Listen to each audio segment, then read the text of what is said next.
The presentation says visual branding for music artists, but there's so much more beyond the visuals. There's just little things you can embed into people's brains in the long term. If you repeat it enough, they associate that with your act. And your job is to control the fact that it reflects your brand in a better way rather than in a crappy way. So here we go. I'm just going to go into it. I turned off the waiting room so people will just pop in whenever. This is what we're covered today. The point of all of this is just to kind of hammer into your brains, at least, the importance of knowing your story and your purpose, why you're doing all of this, because you're going to use that purpose to channel into all of these little brand elements. And the brand elements are the things that you can control. Your brand actually is whatever your audience thinks it is. So today we'll cover like what is a brand versus your brand identity and your marketing, your PR materials. I'll show you some case studies of things that I thought were effective in terms of artist brand. And then I'll show you a big case study of Ming and Ping stuff. Unfortunately, it's probably like half of the stuff that we did throughout our decade in action, but there's still some pretty fun stuff there. You can dig more on the internet if you want. I want to walk you through the process of creating your brand strategy, your brand story, and maybe some of the other elements too. Obviously, I can't show you how to do all this stuff because it's like really depends on each person. I'll give you some tips too on monitoring what's working and what's not, and what you would consider to be effective versus, you know, what doesn't matter to you. And there's this whole thing called brand extensions. So I'll talk about that, which is like launching a whole new thing, but it's kind of under the umbrella of your main brand. And obviously, Simon is recording this, and I'm going to make this presentation a PDF for everybody to download after this. Okay, about me. Some of you follow me on social media. I have this ongoing Instagram story series that has the Lionel Richie, hello, is it me you're looking for? But that's obviously one of the things that I consider a part of my brand, about my new act. So back in the day, in the early 2000s, I started a band called Ming and Ping. And the strength of the band branding got me hired to work on a bunch of other brands. So here's some of the logos that of brands that I've worked on. That was as a part of like a marketing advertising agency work where I started as a designer and ended up as a creative director, kind of leading the whole teams. I dropped out of that and started this, my weekend project, Juicy Kits. That was an e-commerce brand, do-it-yourself kits that help people make these little succulent terrariums. And I'm showing this because it was just me and one or two contract workers, like part-time contract workers. But because of the branding and the communications, we looked like we were much larger and more legit than we actually were. And in our first year, we got picked up by DIY Magazine, the DIY Channel, national television, like Martha Stewart magazine, and all of this stuff. So the brand just really took off. I did that for, on the 4th anniversary, I sold this company to one of our wholesalers because I didn't like to run a business, especially a retail business. So that leads me to now. Right now, I just started a couple of years ago, started a new solo act called Bao. Still working on some Ming and Ping stuff. And then a couple days a week, I consult on the branding expert side for a couple of startups. AO Tree is one of them. And I work with the Slants Foundation and our new conference, CPOC Music, to try to help get that going. FYI, all of these logos I designed except for the Slants Foundation. And you can see how the CPOC Music logo is a brand extension of the Slants Foundation logo, hence the little slash. Okay, so icebreaker. Everybody can unmute. I want to quiz you and just yell out your answers. Like, let's get this party going. Can you identify an artist just using a single color? Anybody? Prince in purple. Boom. Ah! How about an icon? Marshmallow. You got it, Mason. Good job, dude. How about like a hairstyle? Yeah. Yeah. Oh, yeah. That's too, right. How about just like a font, a typeface? If you're reading this, it's too late. It's a Drake album cover. Okay, cool. How about like a phrase that's not even tangible, right? It's just a conceptual thing. How about like another one? DJ Khaled. Whoop, whoop, whoop. You got it. So what I'm trying to communicate here is that it's not just a visual thing. It could be anything. It could be another one, right? A phrase, a way that you say something, a filter you put on all your photos. It could be any stupid thing. And these become elements of your brand that you can control. Not everything works. So this whole lecture or this whole talk is about throwing a few things out at a time, testing to see if it works, and making sure that it's reflecting your brand concept as accurately as possible. So let's get into it. Thank you for playing. You win, everybody wins. So I'm going to start with bad news because I'm that type of person. And as soon as you gain an audience as an artist, unfortunately, you become a brand because your fans aren't really going to know you as a human being. They don't see you every day. They're not like your significant other. They're just going to see what you put out into the public, right? And whatever they receive from that information and how they process that, that becomes your brand. So you really can't define what your brand is in the end, but you can create all of these little elements as opportunities for your audience to define your brand in a way that's favorable to what you want to do. In other words, here's this whole bucket of stuff that you can control. And I'm going to use myself as an example here.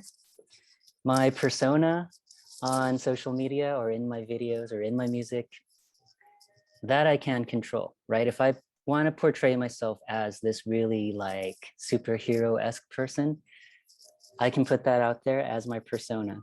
In real life, I can be a total douche. I might be, but on my materials, I can be like this persona. Cool. My marketing, that's everything that I create in terms of the graphics, my merch, and all of those things. Those are all marketing items, right? That's something I can control. Ads, public relations, all of those things I can control. However, it goes into this sphere that is your audience's environment, their mental state, where they live, right? What things they've experienced in their life. And they process of all of that information. And your brand is how they interpret all of that within their little bubbles. So try as hard as I want to like form this persona and this brand. It might be that people just remember me for like, hey, it's the guy with the red glasses. So, right, I'm like, man, that sucks because I put all this effort into it, which is why I want to be able to control as much of those things as possible and to feed people kind of the persona that I want to portray. So once again, you can only create those opportunities. You cannot define your brand as a whole. Okay, so let's learn about things. Let's fucking go. Okay, that's a lot of things. Where do you start? You always start with your concept. And for Julia and Titania, who have been meeting with me on a weekly basis, I'm so hardcore about, hey, let's write. Let's just write. And let's define what your brand's ideal state is for you. What is your persona? Where do you come from? Why are you doing this? The next thing is you create all of those brand elements, brand assets. And that's the fun and ongoing decades-long process. And occasionally, you're going to have to measure and see what works and what doesn't. You want to lean into the things that work. And then you get to define what works and what doesn't. So starting with your concept, this is the most intensive step, but it's so vital. And it's the only one that I would say is required. This is the only one you need to actually do. You want to articulate using words what you make, why you're doing it, so that you don't really like put out a bunch of irrelevant stuff and lose control of your brand. Cool? Like you want to be focused and deliberate. So if you put out a bunch of random stuff that doesn't align with this like written thing, you might end up becoming the one douchebag with the red glasses. So what I always start people with is just to write your story as it relates to your art. So your music, right? What do you do? These are the 5 questions I've jotted down. What do you do? What aspects of your life inspire what you do? What are the themes and topics that you keep going back to? What do you want your art or your persona to communicate? And who's your audience? So I would say if I'm just going to impress people's moms and dads, that's a separate thing I want to convey to them. And then for people who are actually spending money on me, who are younger, maybe there's a different thing I want to convey to them. Who influences you? Artists, musical styles, other media, books, right? Other people's aesthetics. And then the last thing is you really have to think hard about what your goal is. Why are you doing this? For me, partially, it's to help others kind of like feel empowered to do more things. But it's also to help myself just process everything. It's like therapy, right? To create music and put it out and see how people react to it. So how are you going to do this concept? You can start by writing for all of you writers out there. You can start by just making bullet points. To answer these 5 questions here, screenshot if you want. And just bullet point all of this stuff. Just vomit your brain out there, right? And you can go back later, filter out what's important and what was just kind of like things you threw out. For me, I'm a visual person. And so I do a lot with like bubble charts and post-it notes. And I'll move those around so I can group them and like have a tactile thing, visual thing to look at. I also do a lot of mood boards. I collect images in a folder. Sometimes I drop them into Figma or some other design software and I'll rearrange these images. But still in the end, I have to convert all of those ideas into words. And I'll tell you on the next slide why words are so important. You end up with these keywords and phrases, right, that you're going to end up using for all of your marketing materials and your communications. This is not something that works best alone. You want to have your closest friends help you with this because you can define yourself all you want, but a lot of people see you in a lot of different ways. And it's really nice to kind of like have an outside perspective on it. So tools, I use Google Docs. I use Apple Notes. You can use whatever, anything you write with. Visually, I honestly just start on pen and paper, writing things down, and then I'll like grab images off the internet and I'll use any drawing tool to put those together. Here's a list of a bunch of tools that you can use. Some people like Pinterest. I never got into it, but it's also very effective when people have shared like, hey, here's a mood board.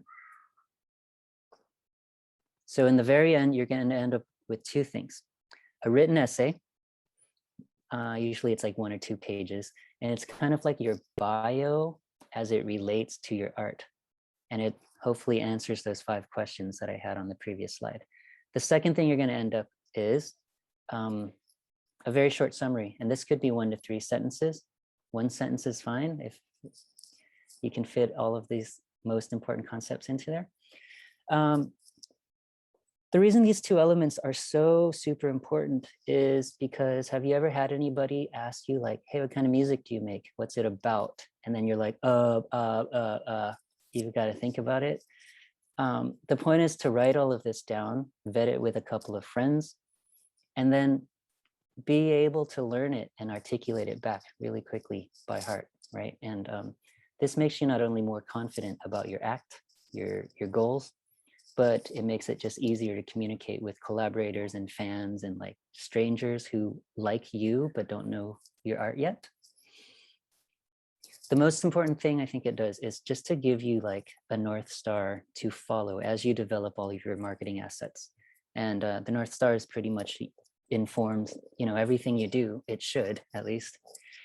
Gives you quick responses, like I said. And then when you work with other people, it's easier just to like, hey, say these things that you've already thought about rather than like spending all day trying to figure out explaining to them. So as an example, here's my brand statement. I'll read it to you. It comes from like a 2-page long type of bio I wrote. So Bao, I wrote this as if it was, this is just the way I write, as if it was like a press release, but you can just write it as like, I am so-and-so, and I do this. So Bao makes electronic-based pop music, focused on his bicultural identity, complex interpersonal relationships, and self-reflection. Bao is introspective yet optimistic, self-aware yet irreverent, and his bold and empowering aesthetic pays tribute to periods of great change, such as 1980s era new wave, 1960s and 70s Asian pop, and Motown, funk, and R&B. That is a lot, but here are those 5 questions again and how that maps to my little statement. So I'm actually answering all those questions in this tiny little statement. And it's not really like the end deliverable that is more valuable, but it's the process of thinking through all this stuff and throwing away the junk and keeping the juicy cream of the crop information. So you just need to do this process. The way that I write is definitely not the way that I speak. But the point of writing this down is that I can learn it and know it by heart. So when I'm getting a drink at the bar and somebody's like, what do you do? I can say, I can memorize the content of my statement, but actually say it in a normal speaking vocabulary. So I make pop music mostly about being like Vietnamese American, like relationship stuff, and a lot of like learning about myself. My vibe is kind of emo, but it's always optimistic and uplifting. I'm really into like self-deprecating humor and breaking the fourth wall with all of the work that I produce. And I think that my artist persona is like a loud and empowering kind of humorous type of way. And I think that's informed by a lot of the periods of great social change that I've studied. So, you know, you're not going to repeat verbatim this like crazy statement, but you're going to learn all those concepts and be able to like articulate that in normal language. And that is the power of creating this concept statement. Must do, please. So hot tips for doing this, as much as you can use regular language because it's easier to write when you can remember it better and other people can understand it easier. The second thing is anytime you like dig deep and ask all of these questions about yourself, it's really hard and uncomfortable.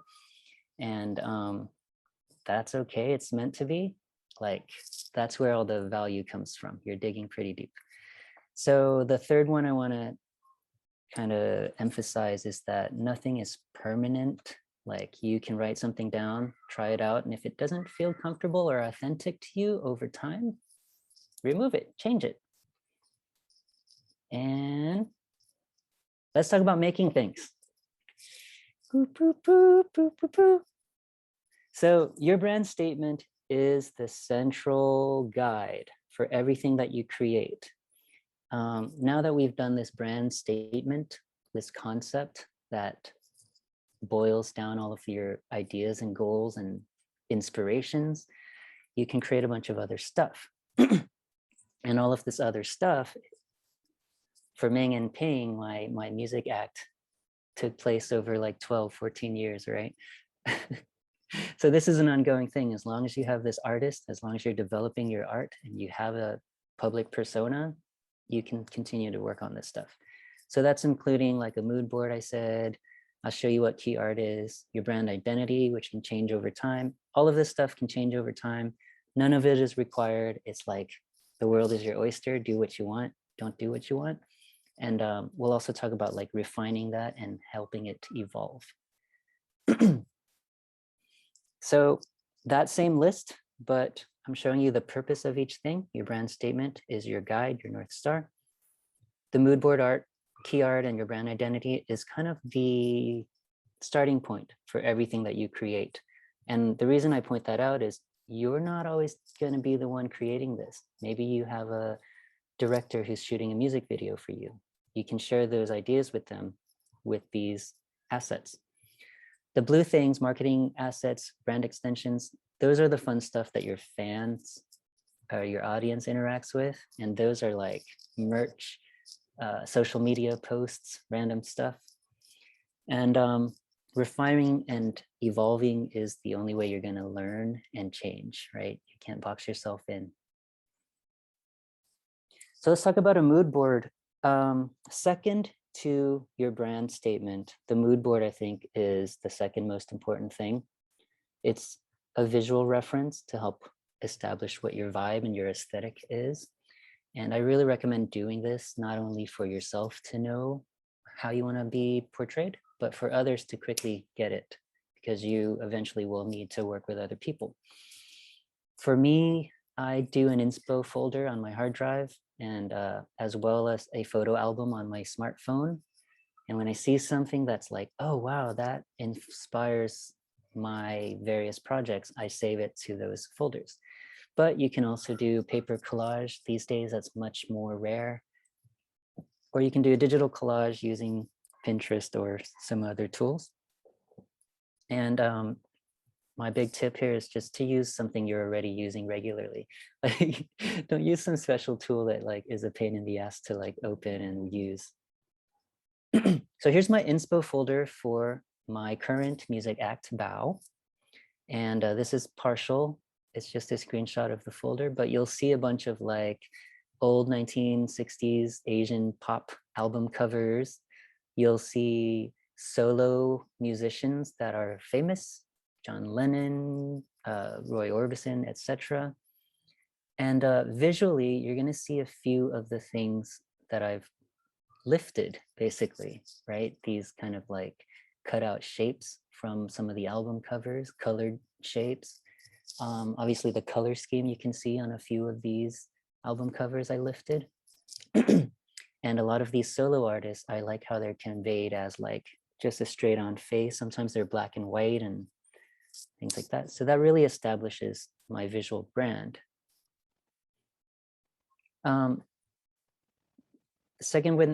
third thing is key art. And I learned this, it's weird. When I started Ming and Ping, I started with this concept, which allowed me to make an image. And then when I started to go to design school, I learned about what key art is. And if you look at a movie poster, that's considered key art. It's just one image that captures most of your main ideas in your concept. So these are the things that it needs to do. It either shows your main character, which is you, obviously, or whatever the primary object of interest is. Maybe it's a story about Paris, so you show something about Paris.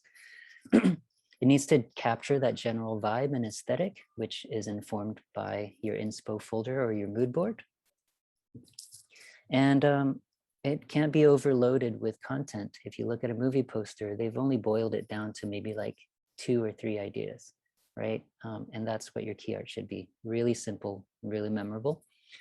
It doesn't need to answer every question. It needs to leave space for the audience to be like, hey, I want to know more. Let's go look this guy up. So I said movie posters are considered key art for a film.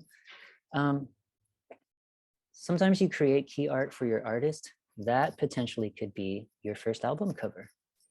There's a link down here I'll share with you guys for an article about key art leaving a lasting impression. So my first key art for Bao was this thing, just completely jacking all of the influences I had in my Inspo folder. See how it matches this Inspo folder? Color scheme, straight on poses, people with glasses. Like It's not very original, and it doesn't need to be. Also, you see how this mood board informs my brand identity? Brand identity is basically your logo, any graphics, your color scheme. If you have a font, that could be part of your brand identity. As somebody who's naturally doing all this stuff already, I produce this stuff for my artist, but this is totally optional for everybody. I hired some people to do lyric videos and album covers, and I gave them this stuff as a starting point. And usually that's totally enough for them to use and understand right away the aesthetics that I need to achieve. So having all of these things is just helpful as you grow. I knew that I loved this magenta color. I've always liked pink. In fact, if you look behind me, my desktop is pink. But so I started with this pink color, and there's a tool called Adobe Color. I just pop that pink in, and it generates a full color scheme. And I did this after the fact, but you can see how close it is to my actual color scheme, which is the smaller inlay image here. So if you guys have a color that you're always using for your like marketing materials and you want to expand that into a full palette, Adobe Color is a very good tool, and it's free. Yeah, I was really shocked at how closely it got to my actual color scheme. So that's a great place to start. And you can tweak, remove, add. See how I added a couple of more neutral colors at the top there, the white, the slate color, and the cream. The pro tip here is that on Adobe Color, you want to check the triad option, because that gives you like other colors that are farther away from your original color. Typeface, this is so optional. I'm just going to breeze through it, but having one font that you use all the time creates a sense of consistency and deliberateness in all of your branding materials. It also like helps convey the vibe and the mood. So stupidest of examples is Katy Perry left, Katy Perry right. You can tell which one's the fun and like, you know, less serious one versus which one's the dark emotional one, right? Just by the font. There are a bunch of websites. I listed 3 here that have a bunch of free fonts that are not lame system fonts. You guys, my pet peeve is to see a great artist, great illustrator, great painter, whatever, share their work online and they put like Times New Roman or Comic Sans or something. I'm like, no. So it's way more important than you think, right? It just makes it seem like you added some extra attention to your work. This, I'm going to breeze through this, but if you have like graphic elements that you always use, logos aren't really used anymore. I have logos because I like doing that process, but I think these days, usually people make a little word mark for their album. So Justin Bieber's, each of his albums has a different word mark for the album name, album title. Artists who don't like to show their faces sometimes just find some kind of icon to represent themselves. And then this stupid Drake thing, which has, you know, like caused a lot of talk on the internet, which is a good thing. And it really could be anything. I bet if any of you just use this octopus emoji like over and over and over for several months everywhere, that's going to associate with your brand eventually, but ask yourself if that's a good association or a not good association, right? If it's helping you further your concept. Okay, hot tip, keep it really simple. I like to do this, so I get way more advanced than most people need to.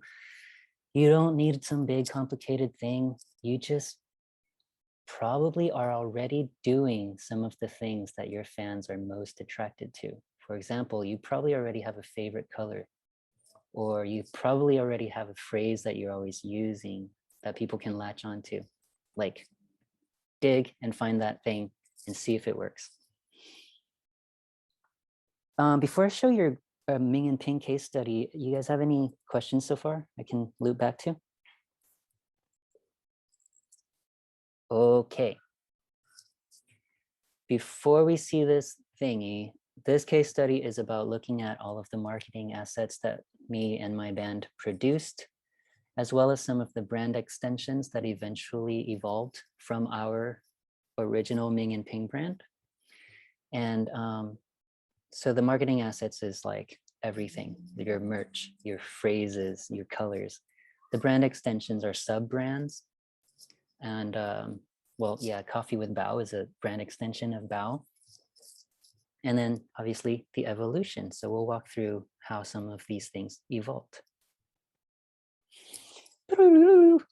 Flashback 2002, I just dropped out of college. We were ending this whole decade of like super manufactured, like highly produced pop stars. And everyone was, or me, I guess I was really fatigued from all of this. And boy bands especially were starting to like just collapse. And that's when I started making music. And I was like, you know, I hate all of this manufactured pop thing. I'm gonna not be my own artist. I'm gonna start a boy band, a fake one, just to make fun of all of these super made up stars, right? I kind of like Britney Spears now, but at the time I really didn't. And that was like the epitome of like a manufactured star to me. And I said, hey, I'm an artist. I can do this too, because they're going to be way more interesting than me, like this dude. And so I went home and took some photos and I made this image and I put it online, and along with maybe a couple of songs, really rough songs. And I discovered that the image was the vehicle for which people found my art. And I was like, oh, that's really interesting, right? They're intrigued by this identity. I hadn't written this down. I would now, but at the time I just made some notes in my sketchbook about this concept. I want to make these Hong Kong born identical twins, Ming and Ping. I'm going to be both of them. And it's a whole thing is a performance art project that satirizes that manufactured celebrity, those boy bands. That also makes fun of like, there was a website called English back in those days, and it was just like people collecting memes where Asian people pronounced English words incorrectly, and it was funny. I was like, you know, that's messed up. I'm gonna use some of that content too, kind of just make fun of this like cultural appropriation and like cultural hierarchy that exists in the world. And also, like in the US, it's really weird for guys to hold hands, but it's really like not in other places. And so I wanted to like really question this whole sexual norms thing. And that was my purpose for Ming and Ping. Aesthetically, I wanted to pull some of the 80s new wave things just because I liked that. And it really ties in with the Hong Kong born thing due to colonization. Aesthetic, again, Asians misinterpreting Western things at the time. And that I wanted to use that to create like a whole new class of aesthetic. And the vibe definitely like breaking the fourth wall, referring to yourself, knowing that you're a boy band and calling that out, knowing that you're fake pop stars and calling that out. And also there was a lot of like, also again, making fun of this Far East intrigue thing, this cultural exploitation idea. And my whole goal was eventually I want to create this whole universe, this Ming and Ping universe that's all themed. And because people are going to see this band, not hear the music, but it's going to be so weird they want to check out the music. And it totally fucking worked. By the time MySpace started, Ming and Ping really took off because I'm pretty sure there was so much visual content for people to grasp onto. And this allowed us to skip the whole opening act part of our career. I played maybe 2 house parties by myself. And by the time I assembled a band, our first show was like a 500-person capacity club as a supporting act for a bigger act. And we never opened for anybody, right? We went from there to headlining. And I think it was because we had so much cool brand stuff for people to just grasp and use and say, wow, these guys are legit, they're established. We weren't, we were new, just trying to figure stuff out. Because of that, we got to play with some really cool bands. Diplo and his group, Major Lazer, She Wants Revenge. Obviously, where we met the Slants was touring and playing shows. Super beautiful relationship we've established. And from there, we got, our music licensed in a lot of sports films and ads for bigger brands. And I think that was because the brand was so robust. So we started with this, right? These 2 characters, and that was super rudimentary, literally in my bedroom in San Francisco, taking these photos and establishing these characters. I didn't know anything about them. I was like, well, I just want it to be really dumbed down, really stupid. I know they're identical twins. I'm gonna give one a warm color and one a cool color. I'm gonna make one extroverted and one introverted. Really dumb. I'm gonna have one be like a more masculine lower voice and one who does all the higher singing, because I was able to do that with my vocal range. And I want them to treat each other like brothers, right? I wanted to coin the term brother, like have them call each other brother, because that's what you do in Asia. And I wanted them to like roast each other, because I really wanted to do that break the fourth wall, self-deprecating type of thing. So they kind of evolved from these very like monochromatic characters, really simple, into really having characters of their own. So fans actually could describe the different characters of these 2 brothers over time. So let's start with album covers. We started with this top left one, and we're going to go right. So that was my first piece of art for Ming and Ping. Eventually, I was like, oh, look, let's go like way more into pop art. So let's use RGB, red, green, blue, right? And at the time, that translated into these 3 themed colors: magenta, electric blue, and yellow. And after we discovered that, me and my friends, like we just hammered that. We just went for the next decade, everything was magenta, blue, and yellow. So you'll see in the next image where Ming is licking Ping's face. These are variations of those colors, and obviously variation of our logo and stuff. By the time we got to Causeway Army, which is on the bottom left, like that was probably when the brand really solidified. People recognized everything we did right away.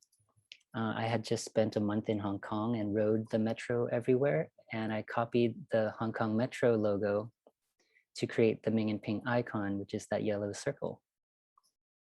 And that became a new evolution of our brand identity. So along the way, obviously, there's much more stuff. I won't get all deep into that. But the other thing I wanted to do was, okay, this is a universe of Ming and Ping. They don't need to be humans. They can be illustrations. They can be cartoons. I wanted it to be like Batman, right? Anybody could play Ming and Ping. And so more and more, we started doing like illustrations of Ming and Ping to kind of free it from the human flesh realm. And when we did that, we started noticing that fans really grasped onto that. They were like, hey, we can do cute little cartoons. So the whole bottom row here is, one of them is an illustration that a fan made. And so she made this whole cartoon with Ming and Ping, where Ming and Ping hang out with her in her dreams, shooting doves out of her fingers. And then the very left one is one of our fans actually made a music video for us and created Ming and Ping Muppets. And so they really picked up. That was totally out of my control. They really picked up on the concept that, hey, Ming and Ping don't have to be people. They're characters, right? Totally manufactured celebrities. And I was like, oh, it works. People get my concept. Cool. As we toured and made more videos and things, a lot of intangible stuff became part of our brand. On stage, we would start calling things spicy, which is that Asian exploitation concept, like culturally grabbing things and using it in a weird way.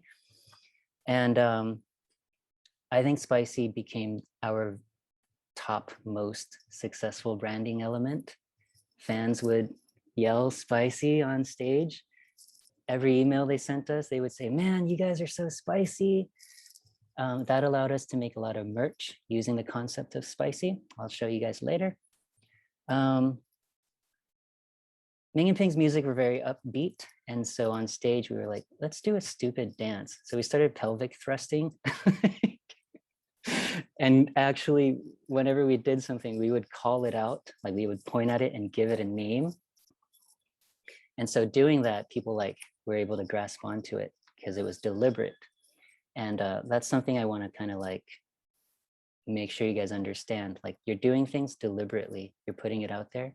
And if you can, point to it, help your fans understand that, hey, we're doing this to give you something to grasp onto regarding our brand.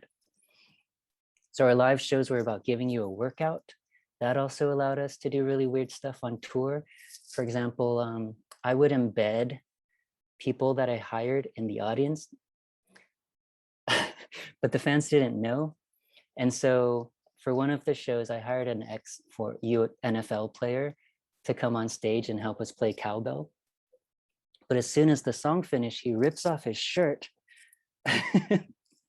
which we all planned, and he carries me around the audience on his shoulder because he's like this massive 7-foot tall football player. So he carries Ming around the audience, and the whole idea of the workout, it wasn't as successful as the other stuff, but it really gave us a lot of fodder, and it inspired a lot of fun live show things, as well as merchandise, which I'll show you in a few. We would always call it a spicy dance party. And eventually we would invite people on stage at the end of the show. And what a great way to finish a show where everyone gets to come on stage for the spicy dance party. And then I started introducing a black crow because one of the lyrics in one of our most beautiful, Beautiful Things, one of our most popular songs, is you watch the show like a black crow. And I thought that represented me, Bao, Ming and Ping's producer, really well. So I started sneaking the black crow into all of our photo shoots. So here on the right, you'll see Ping holding a black crow. And from there, the Bao brand was eventually born out of that concept.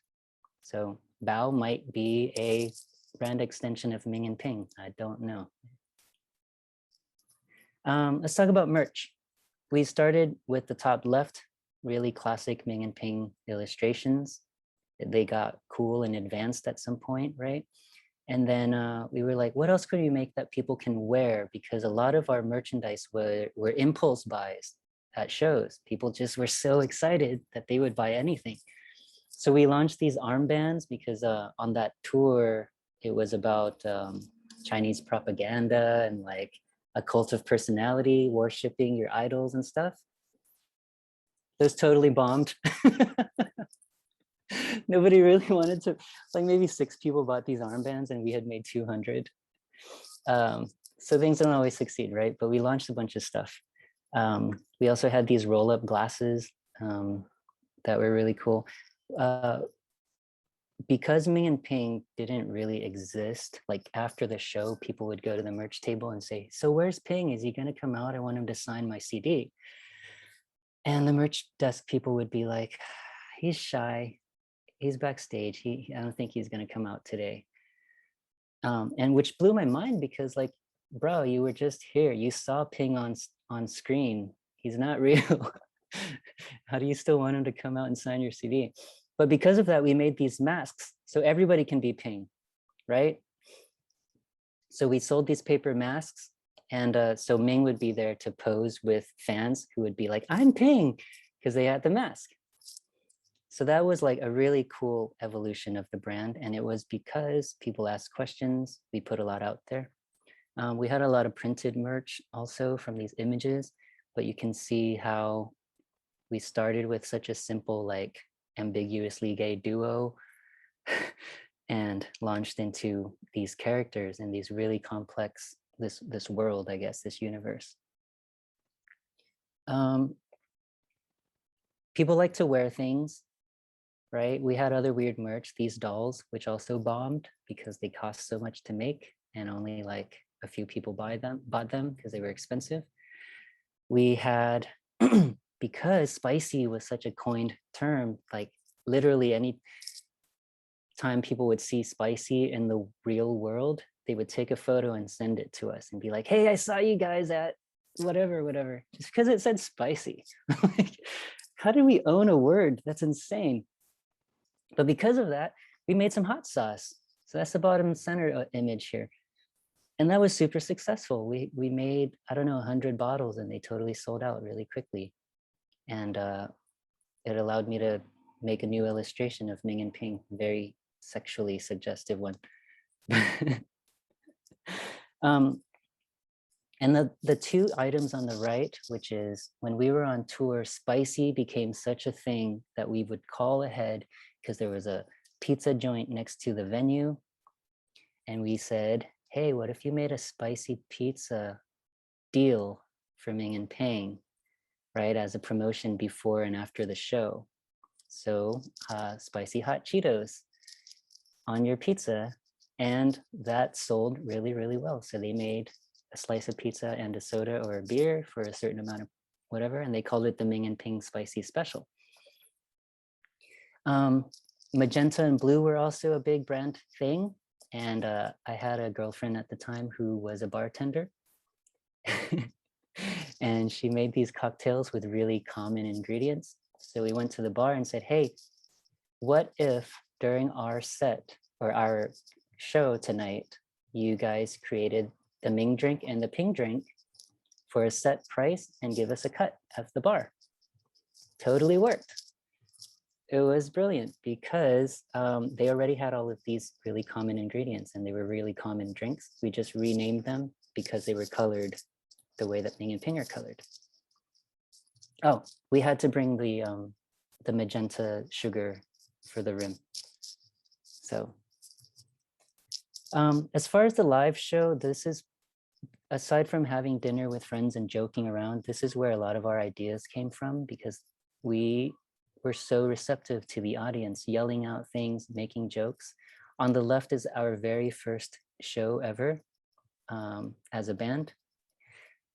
And you can see Ping as a giant floating head. Ming is on stage. There's a live drummer and there's a man-sized monkey. And that came out of a joke. We were sitting around having dinner and I was like, yo, we got a live drummer now, but like, we need a monkey to just play the cymbals. And that was really funny to us. And I was like, hey, maybe we're onto something. Let's have a man-sized monkey who plays the cymbals. What do you know? The next like 2 weeks later, we have a monkey suit and a friend who volunteered to do it. He turned out to be the hypest monkey man ever. It was amazing. Because of the spicy workout theme that we would always have, somebody made a joke of like, hey, remember Mr. Goodbody from the 80s? What if we tore your clothes off and you had the Mr. Goodbody suit underneath? So I borrowed a unitard and we painted it with the Mr. Goodbody here, internal organs and stuff. And people loved it. It was just so stupid, right? Also, we had this like Far East safari thing and it inspired me to buy an elephant head wall hanging from the internet and turn it into a belt. And you can see this is like a pro snowboarder on the bottom right here. She's like, ooh, look at that elephant.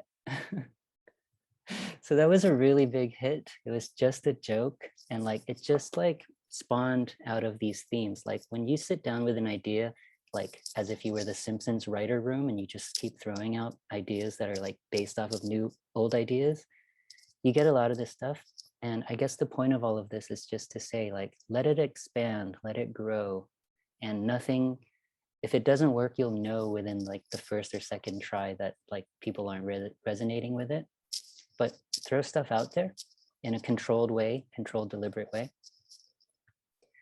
You'll also see on the top right there that, so we had Ming and Ping as the central brand.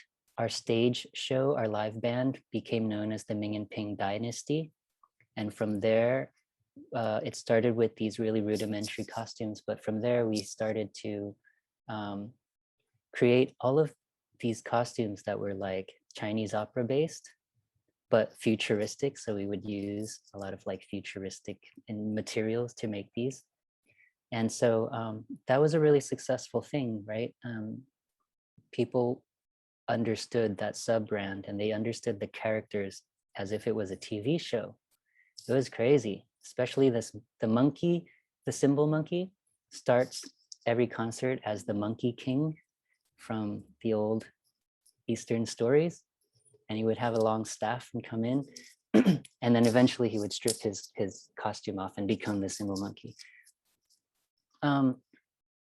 Speaking of receiving ideas from fans, somebody posted, hey, why do I totally picture Ming rocking out in this outfit? And I was like, fuck yeah, let's do it. So we cut up one of my suits and we made it. And we also made a really big glittering cape that covered the back. And so we'd come out on stage and then the girls would rip off the cape. And during a key part of the song, I would flip around and show the back of this suit. And that was amazing.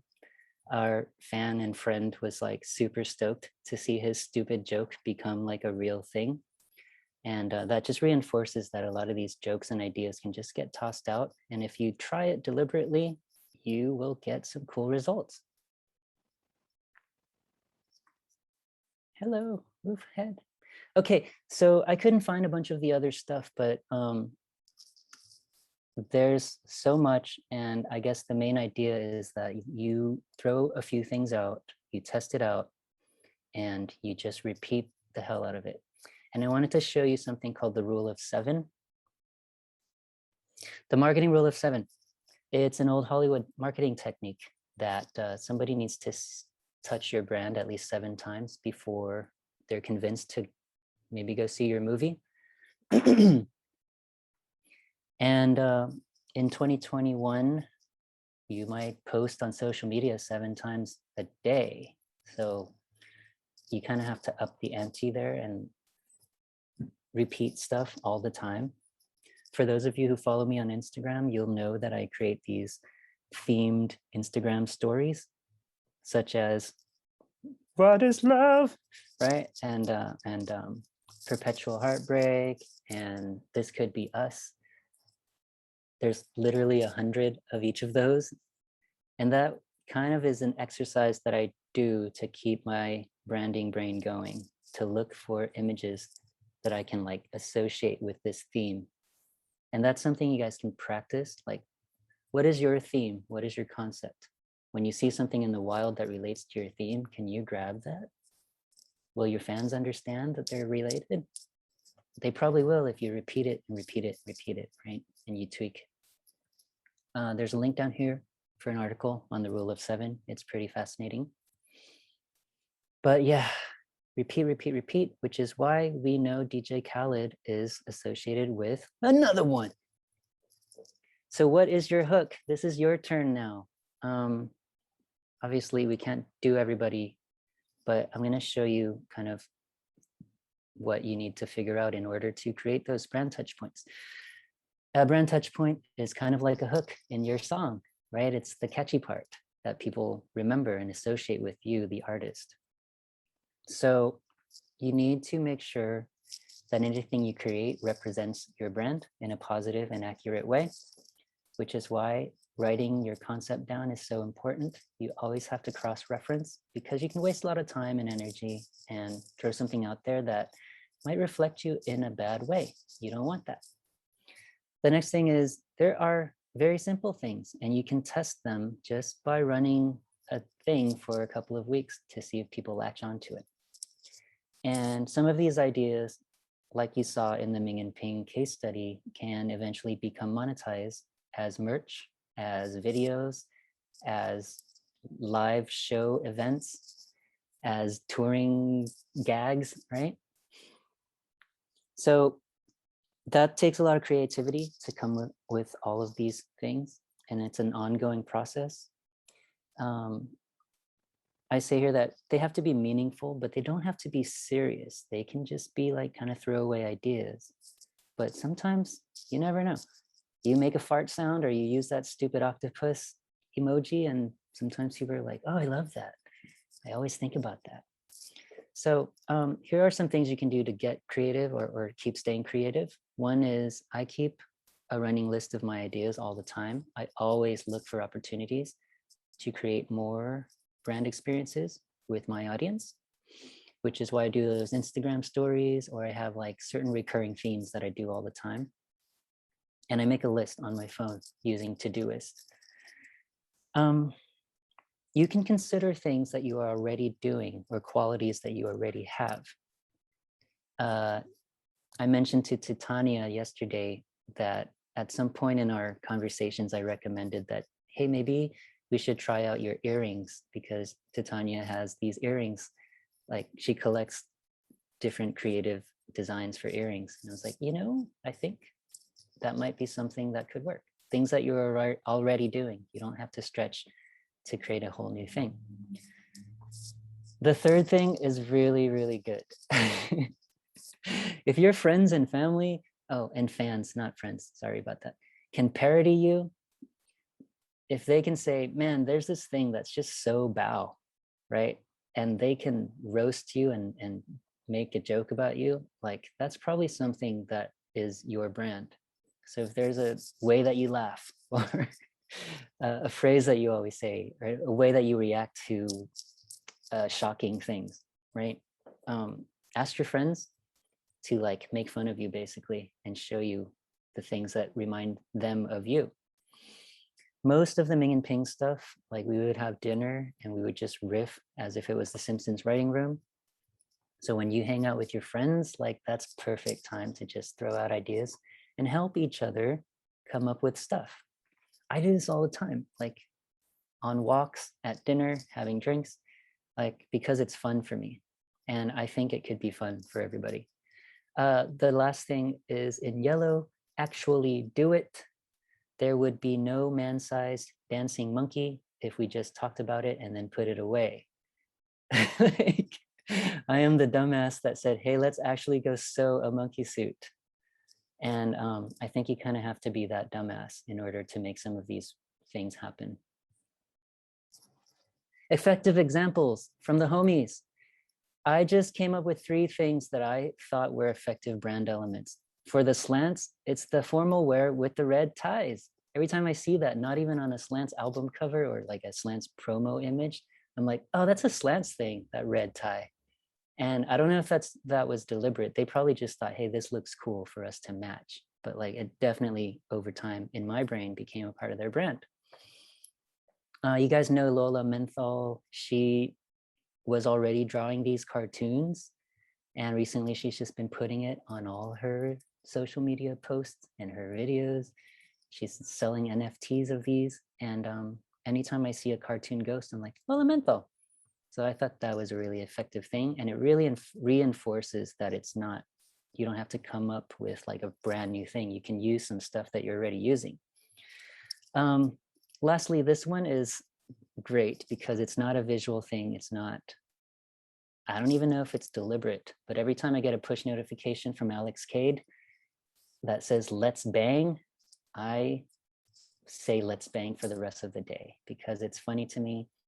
And it really, it really like in my brain associates with their brand. And so let's bang is the spicy equivalent of Alex Cade for me. How do I know when it works? Like I said, I do this What is Love series on my Instagram stories, just poking fun of my existential dread, you know, and I know it works because sometimes fans will just randomly send me something they find in the wild.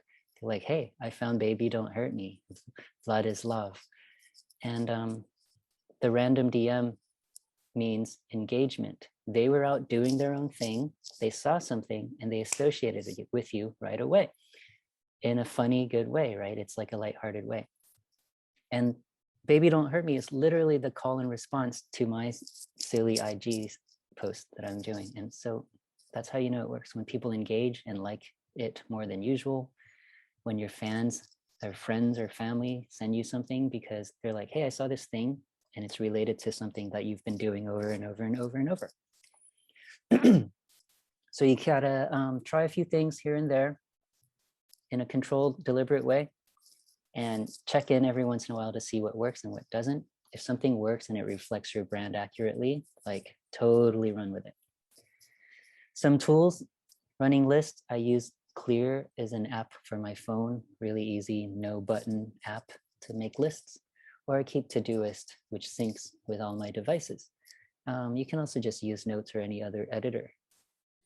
For graphic design, I have been using Figma. It's kind of the industry standard for the design industry right now, in tech especially.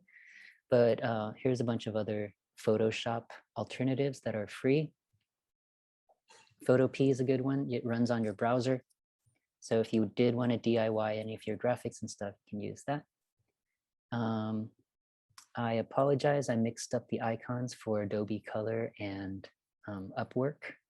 The Adobe Color is a really great tool if you're like, want to look into the color scheme of your brand or your album cover or whatever. Designers for hire, this is really important. Not everyone's a designer, right? And sometimes it shows. You're like, man, just spend 50 bucks, hire somebody. Don't put out something that looks crappy and reflects your brand in a negative way. So sometimes you just got to hit up Fiverr or Upwork and hire someone, especially when it deals with type or design or logos or merchandise like graphics. The last tool that I recommend is on-demand merchandise. Like you really don't want to be wasting all your time shipping things, doing the fulfillment, giving refunds and all that crap. So I use Printful to do my merch. Anytime I have a design, I just upload it there. They print it, they ship it to the customer, they pay me. Great. That's it. There's a bunch of print on demand services you guys can look up. Here are 2 books I recommend. The Brand Gap is a really, really easy to read book. And it kind of just describes what I talked about in terms of not being able to control the end result of a brand, but actually like controlling all of the little elements that affect your audience in an emotional way. The second book is all about that emotion, all about having that story. And it makes everything you do so much easier when you have that story condensed and you can relate all of your efforts back to that story. And it goes really deep into like how to make people care, like having a good story. And as always, the Slants Foundation, doing everything for free. That is super valuable. So if you guys can share this or donate to the Slants Foundation, we'd appreciate it because we're all volunteers. And that is the end. I'm happy to go back to any parts in the presentation if you guys want to, but I wanted to close with the world is a series of opportunities, many, many, many of them, and you should take them all. All right. Oh, also, here's my email address if you guys want to like try stuff out and shoot them over for me to like give feedback. I'm totally down to do that. Until it gets overwhelming, I'll let you know.